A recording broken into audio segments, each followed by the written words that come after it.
Yeah, on to the special talk show, Real Talk with Kike. And we are in the studio with Dr. Reuben Abati, a respected veteran journalist and a politician who is on the show to discuss national affairs, COVID-19 measures, and the fraud sagas going on in the country. Perhaps, please, you can call us on 0700 923 923 923. Again, 0700 923 923. And you can message us on 0817 313 6193. Let's feel your pulse. If you have questions for our guests, please go ahead. Hit us with your queries and your comments, and we'll have the right person to be able to answer all the necessary questions that you would want for them to trade. All right, we have a caller on the line. Hello, what's your name and where you calling from, please? Oh, we lost that.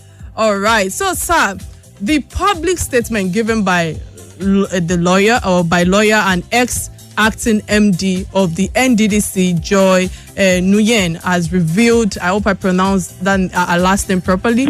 Yes.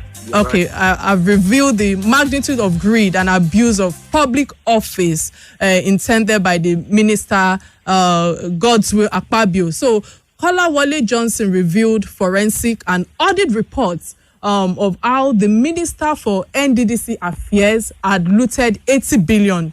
Our level of corruption, insanity is baffling. What do you have to say to this, sir? Well, first, you were referring to the minister looting 80 billion. Very, sir. Actually, the figure that was put up at the Senate committee hearing is 81.5 billion. It is as follows. Let us all note the fact that the Minister of Niger Delta Affairs, Joi Akpabio, has, I think today, released a statement saying that all the allegations against him by Dr. Joi Nunieh, that those allegations are defamatory per se, assured, and that she's embarking on a campaign of calumny, which in his view are personal and sponsored. Can you hold that thought, sir? We have a caller on the line. What's your name and where are you calling from, please? Hello. Yeah, what's your contribution today? My contribution is about the education sector. I don't really know about the money billion. My own is that, please, when are they going to resume school? All right, thank you. I think the network was really erratic right there. Sir, the floor is yours, sir. Yes, so sir. I was just saying, so that we balance it, that Joi Akpabio has already issued a statement denying all the allegations against him by Dr. Joi Nunieh, the former acting managing director of the interim management committee. Now, but I agree with you. The revelations are really obvious. The president has ordered a forensic audit from the beginning of the NDDC in 2001. Okay. And persons have commented on this. But I think we should note three issues beyond the personal conflict. Sir, can you know where you're calling from, please? Hello, this is Peace. Good evening. Good evening. What's your contribution today?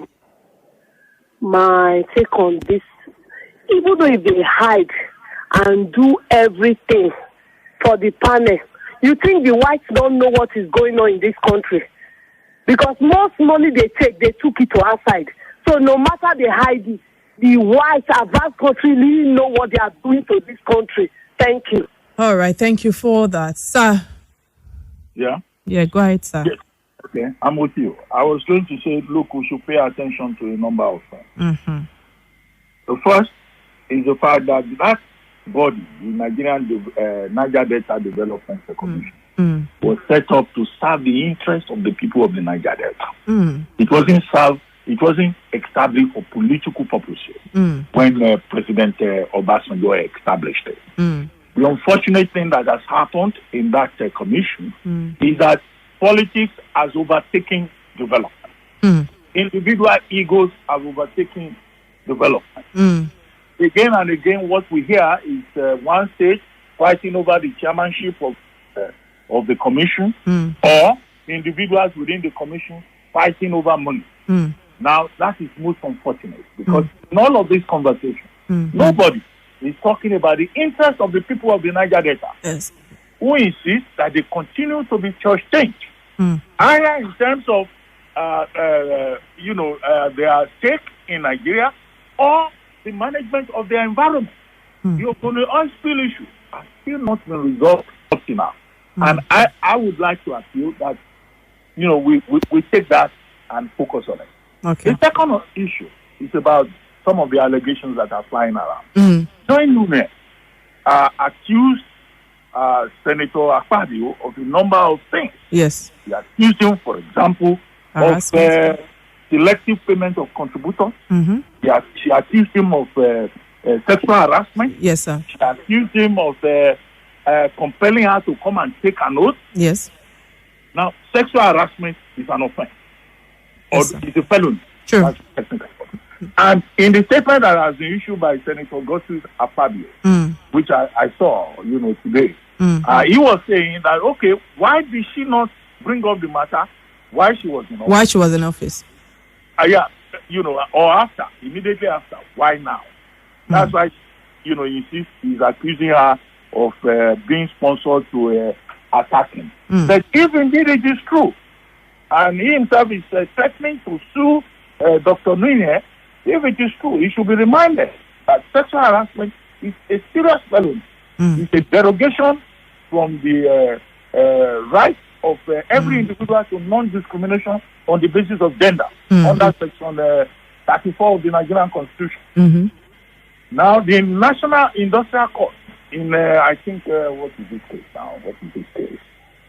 The Microsoft case has already established that even in the workplace, you cannot harass a woman.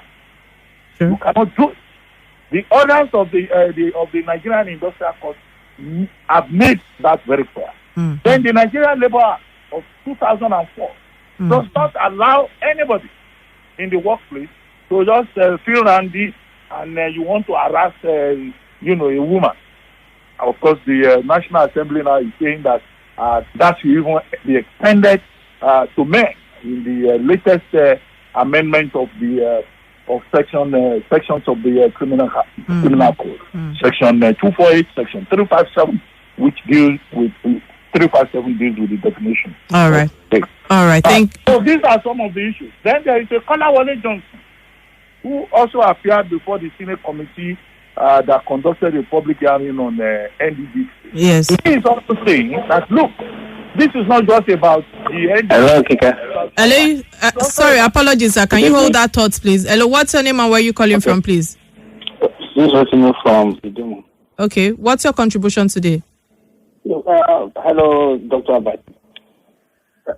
I want to disagree with Dr. Abati on yesterday's call on President Buhari to overrule the Minister for Education on the fact that all final year SS3 students should be allowed to take the WASC exam for 2020.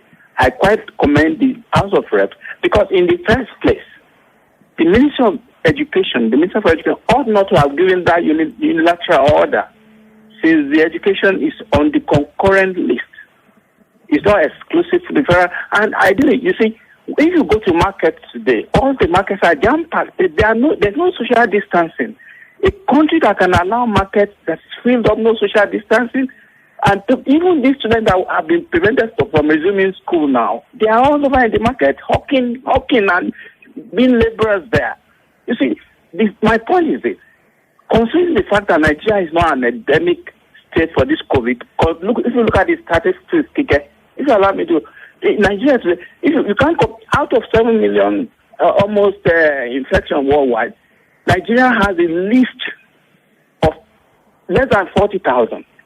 And even the casualty is less than 40,000. 700 rather, compared to close to 600 casualty all over the world. So we are not a serious what ought to be done, which the House of Reps is saying is that nothing stops the Federal Ministry of Health, Education and Environment. All right, thank you for that contribution. Sir, what do you have to say to what you have just said? Because of time. He's entitled to his opinion. All right. It's not something to argue about. All right. The rate in the world is over 13 million. It's not 7 million. Okay. So quickly, sir, because I know we're running out of time. With all the analysis you've been giving for a while, you were the former spokesman for the presidency during Goodluck Jonathan's regime, and you had accurate information on governmental affairs then. So my question is, how can you briefly appraise and contrast the overall performance of the government then and now? No, that's an unfair question. Oh, all right. Because if you ask me to compare President Buhari to President Jonathan, whoever is listening to me will simply, conclude that, I cannot come on radio and say anything that will not favor my boss. Okay. So, that's an unfair question. All right. What I would like to tell our listeners is simply this, that every president has his style. Yeah. No two presidencies are the same. And that is why when I'm asked questions about this administration, the Buhari administration, I contextualize it in terms of presidential policy, in terms of presidential democracy, in terms of processes that I have seen, that I've participated in. And that's fair. I don't talk from a partisan position. So President Buhari has his own style. President Jonathan has his own style. But what all of us must realize is that at the end of the day, every president in this country will be assessed on the basis of his or her, let me say her, hopefully we'll have a female president one day. Thank you. Hopefully. So it's not something to be emotional about and just talk blindly. All right. Without looking at the issues. All right. All right. Thank you so much, sir. Before we go, I think I hope I might be able to ask you one or two more questions because I know we are running out of time, but probably this might be my last question to you. The SSA to the presidency, Ajuri Ngalali, was on this show, Real Talk with Kike, a couple of weeks ago, speaking about the economic stimulus plan, which is meant to be the revival strategy of the economy from the plunging recession. So Nigerians hear of the implementation of the economic stimulus plan, but are yet to witness or actually feel the impact of the plan in various sectors. So I think timing and implementation is key to every strategy, sir. So can you please give us your own real opinion, knowing that you're on Real Talk with Kike, and what exactly is the hindrances this economic stimulus plan is? Well, very quickly, we're not yet in recession, but the projection by the IMF and the World Bank, the Bretton Woods institution, is that, global economy is likely to contract by about, 3.4%. And that, many countries will be affected, and we see the evidence. In the case of, when you talk about, you must have 2 quarters of negative growth. And there are persons who have said it is inevitable in Nigeria. However, I think the issue about the palliative measures is principally about management. Yes. The CBN has done a very good job of introducing a number of economic measures. They've introduced another measures, moratorium, reduction of interest rates, 50 billion targeted credit scheme, 100 billion credit support. We've also seen food being given out. We've seen efforts being made on the social investment program end of it, even if I don't agree with the nature of the social register, the 3 million social register that we've been talked about, we've been told about. We've seen also even the FIRA try to adopt some measures. However, it's management. Nigerians do not think that many of those measures have been equitable. Okay. They do not think that there has been enough efficiency in terms of the management of the palliative measures. Okay. And they think that the crisis of unemployment that we have is something that the government will also need to address on a. Thank you so much for that. I wish that we have a lot of time, and I'm very sure I'll be able to bring you back some other time because I have loads of questions for you when it comes to Boko Haram, when it comes to this EFCC, NDDC. But it has been an interesting and an eye-opening session with you on the show today. I want to appreciate the fact that your scholarly writings and works of journalism are in good record, sharp and resourceful resources can be made from individuals, that is, we all can gain any knowledge from it and pick something from it. And the national scale benefits. Again, sir, many thanks for coming on the show today. It has been an absolute pleasure having you on the show today. So our Omoluabi closing remark is leadership by example. Leaders and public office holders should lead by examples and not set precedent of corruption for the coming generation. Let me remind you all to still continue to stay safe and remain healthy. My name remains Kike Lomatandawo, and you have been on Real Talk with Kike. Bye now.